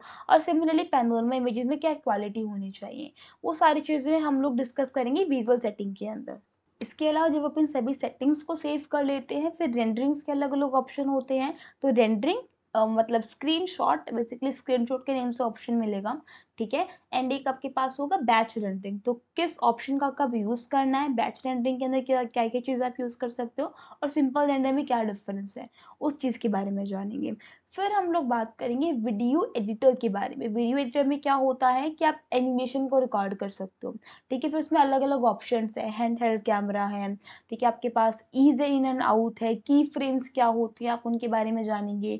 फिर उसमें भी इफेक्ट्स को कैसे ऐड कर सकते हैं, एनिमेशन आप बना रहे हो, एनिमेशन में डेप्थ ऑफ फील्ड का कैसे यूज़ होगा, फोकल पॉइंट का कैसे यूज़ होगा, क्लाउड मूवमेंट आप कैसे जनरेट करोगे, और वॉक थ्रू आप कैसे जनरेट करोगे, मतलब पूरा सिनेमैटिक लुक हम लोग देने वाले हैं, उस चीज़ के बारे में हम लोग जानेंगे। फिर 360 इमेज डेफिनेटली बहुत इंपॉर्टेंट टॉपिक रहेगा, पैनोरमा को अगर आपको क्रिएट करना है, ठीक है। अभी देखो, ये जितनी भी चीज़ें हैं ना, ये आप वीरे में भी कर सकते हो या पेनस्केप में भी कर सकते हो, लेकिन एनस्केप मच मोर ऑप्शंस आपको प्रोवाइड करता है। जैसे मैनेज अपलोड एक ऐसा ऑप्शन है, एक ऐसा फीचर है जो कि बहुत ही इंटरेस्टिंग टॉपिक्स आपको देता है, जिसमें आपको पास दो ऑप्शंस होते हैं, क्यूआर कोड को जनरेट करना, जो कि वीरे नहीं देने वाले हैं, ठीक है। तो उसमें आप क्या कर सकते हो, जो आपने इमेज बनाई है, 360 इमेज बनाई है, वहाँ पर आप क्या कर सकते हो, क्यूआर कोड को जनरेट कर सकते हो, और डायरेक्टली आप अपने मोबाइल से, ठीक है, मोबाइल से क्या कर सकते हो, क्यूआर कोड को स्कैन कीजिए, स्कैन करने के बाद डायरेक्टली आप देखोगे आपके मोबाइल में ही ओपन हो जाएगी सेम इमेज। तो वो ऑप्शंस आपको मिलते हैं, आप लिंक के थ्रू उसमें ऐड कर सकते हो, एंड ये आपके पास कुछ फीचर्स रहेंगे। और एक आपके पास ऑप्शन रहेगा स्टैंड अलोन का। स्टैंड अलोन का ऑप्शन में बहुत इंपॉर्टेंट होने वाला है। उसमें क्या रहेगा, आपका स्टैंड अलोन के अंदर लेट्स सपोज कि आप अपने जो आपने फाइल बनाई है एंडस्केप की, वो आप किसी के साथ शेयर करना चाहते हो, ठीक है। अभी आप सभी को इस बारे में पता होना चाहिए कि अगर आप एंडस्केप यूज कर रहे हो, तो आपके पास आपका जो सिस्टम है उसमें आपके पास ग्राफिक कार्ड होना नेसेसरी है, ठीक है। ग्राफिक कार्ड होगा तो आप एंडस्केप को स्मूथली रन कर पाओगे, अदरवाइज फिर आपको बग्स वगैरह फेस करने पड़ते हैं, या फिर कई दफ़ा वो रन ही नहीं होता। तो वो चीज़ के बारे में हम लोगों को क्या करना होता है, उस चीज़ के लिए आप ग्राफिक कार्ड की रिक्वायरमेंट होती है। लेकिन स्टैंडअलोन एक ऐसा ऑप्शन है, उसमें भी आपको दो ऑप्शन मिलते हैं, ऑफलाइन के लिए ईएक्सी स्टैंडअलोन और ऑनलाइन के लिए वेब स्टैंडअलोन। तो वहाँ पर आप स्टैंडअलोन्स को क्रिएट कर सकते हो। उसमें क्या होता है, आप डायरेक्टली आपने क्या किया, आपने एक स्टैंडअलोन को क्रिएट किया, और डजंट मैटर कि आपके सिस्टम में राइट नाउ एंडस्केप है या नहीं है, डजंट मैटर कि आपके सिस्टम में राइट नाउ ग्राफिक कार्ड है या नहीं है, आप एंडस्केप को यूज कर सकते हो, ठीक है। सभी ऑप्शन, सभी तो नहीं बट मैक्सिमम ऑप्शन जो एंडस्केप देता है, वो ऑप्शन आपको स्टैंडअलोन भी प्रोवाइड करेगा। तो वो स्टैंडअलोन को भी आप अपने क्लाइंट के साथ शेयर कर सकते हैं, और एक इम्प्रेसिव चीज़ आप दिखा सकते हो। और इसी के साथ में एक बहुत इंपॉर्टेंट ऑप्शन है हेडसेट का। आपने देखा होगा ना, जो हम लोग मूवीज वगैरह देखते हैं, 3D मूवीज देखते हैं, वो हम लोग वहाँ पर एक एक हमारे पास एक ग्लासेस होते हैं, उन ग्लासेस को पहन के देखते हैं, 3D ग्लासेस को। तो उसमें हम लोगों को सारी चीज़ें रियल लगती है, 3D में दिखती हैं। तो वो चीज़ें भी आप एंडस्केप में देख सकते हो। आपने मॉडल बनाया, आप वीआर हेडसेट का यूज़ कीजिए, और आप डायरेक्टली उसको 3D में मतलब कंप्लीट विजुअलाइज कर सकते हैं। तो ये जितनी भी चीज़ें रहेंगी, हमारा एंडस्केप का पार्ट रहेगा। तो इन तीनों चीज़ों को करने के बाद, इन तीनों पार्ट्स को कंप्लीट करने के बाद, हमारी ट्रेनिंग ऑलमोस्ट ऑलमोस्ट ओवर हो जाएगी, क्योंकि एक छोटा-सा ऑप्शन हमारे पास और बचेगा लेआउट का, जहाँ पर हम लोग डिस्कस करेंगे अबाउट डिटेलिंग, कि आपने एक प्रोजेक्ट को स्टार्ट टू एंड फिनिश किया, लेकिन जब आप अपने क्लाइंट को देते हैं, तो आपको साथ में डिटेलिंग भी देनी होती है। तो वो जितनी भी चीज़ें रहेंगी, वो हम लोग लेआउट के अंदर डिस्कस करेंगे। तो ये पूरा हमारा टाइम पीरियड रहेगा, जिसमें हम लोग क्या करेंगे, कंप्लीट ट्रेनिंग जो रहेगी उसको कवर करने वाले हैं। अभी ये कंप्लीट सिलेबस रहा हमारा, लेकिन इस ट्रेनिंग को करने के बाद किस तरह के रिजल्ट्स को आप लोग अचीव कर पाओगे, वो मैं आपको अभी शो कर देती हूँ। जैसे एक्सटीरियर के रिजल्ट्स आप देख पा रहे हैं, ठीक है। तो इन इमेजेस के अंदर आप देख सकते हैं, काफ़ी रियल लग रही हैं दिखने में। तो इन इमेजेस के अंदर हर एक मटेरियल पे वर्क किया गया है, हर एक कंपोनेंट पे वर्क किया गया है, लाइटिंग के ऊपर डिटेल में वर्क किया गया है। तो ये सारी चीज़ें आप ईज़िली क्रिएट कर पाओगे, अगर आप उन सभी चीज़ों को इन डेप्थ सीखो। जितनी चीज़ें मैं आपको सिखा रही हूँ डे बाय डे, आपको बस उन सभी चीज़ों को इम्प्लीमेंट करना है अपने मॉडल पे, आप ईज़िली कर सकते हो, ठीक है। तो ये सारी चीज़ें रहेंगी। इसके अलावा ये कुछ एक्सटीरियर के एग्जाम्पल है, और सिमिलरली कुछ इस तरीके के इंटीरियर्स भी आप बना सकते हो। सिर्फ और सिर्फ कंडीशन इतनी, जितनी चीज़ें आपको सिखाया जाए, आपको इन डेप्थ उसको सीखना है, आपको वहाँ पे इन डेप्थ उस पे वर्क करना है, और आप इस तरीके के रिजल्ट्स को ईज़िली अचीव कर पाओगे। ये आपके पास कुछ ऑप्शन है एक्सटीरियर के एंड इंटीरियर के, और साथ ही में हम लोग क्या कर सकते हैं, हम लोग यहाँ पे एनिमेशन को भी क्रिएट करना सीखेंगे। तो किस तरह का एनिमेशन होगा, वो आप इस वीडियो के अंदर देख सकते हैं।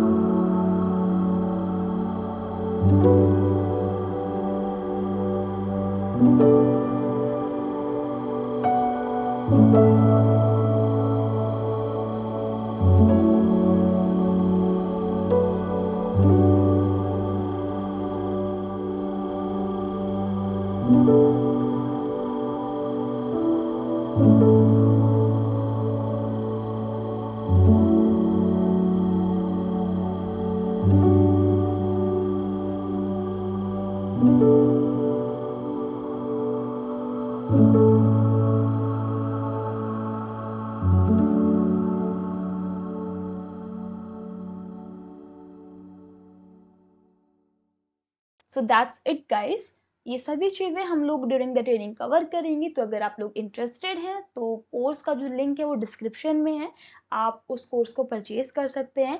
एंड जैसा कि मैंने आपको स्टार्टिंग में बताया था, वीडियो की इनिशियल पेज में मैंने आपको बताया था कि आप सभी के लिए मेरे पास एक गिफ्ट है। तो गिफ्ट बेसिकली एक कूपन कोड है।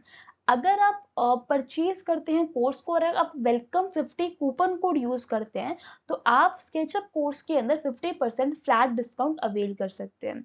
ठीक है, सो अगर आप कोर्स को परचेज करते हैं then I will see you in the course. So that's it from my side. I hope ये कंप्लीट वीडियो आप सभी के लिए इन्फॉर्मेटिव रही होगी। आपने काफ़ी कुछ नई चीज़ों के बारे में जाना होगा और अगर आप इन डेप्थ जानना चाहते हैं सभी चीज़ों के बारे में तो हम आपसे ट्रेनिंग के अंदर मिलते हैं। Thank you so much for watching this video. Take care.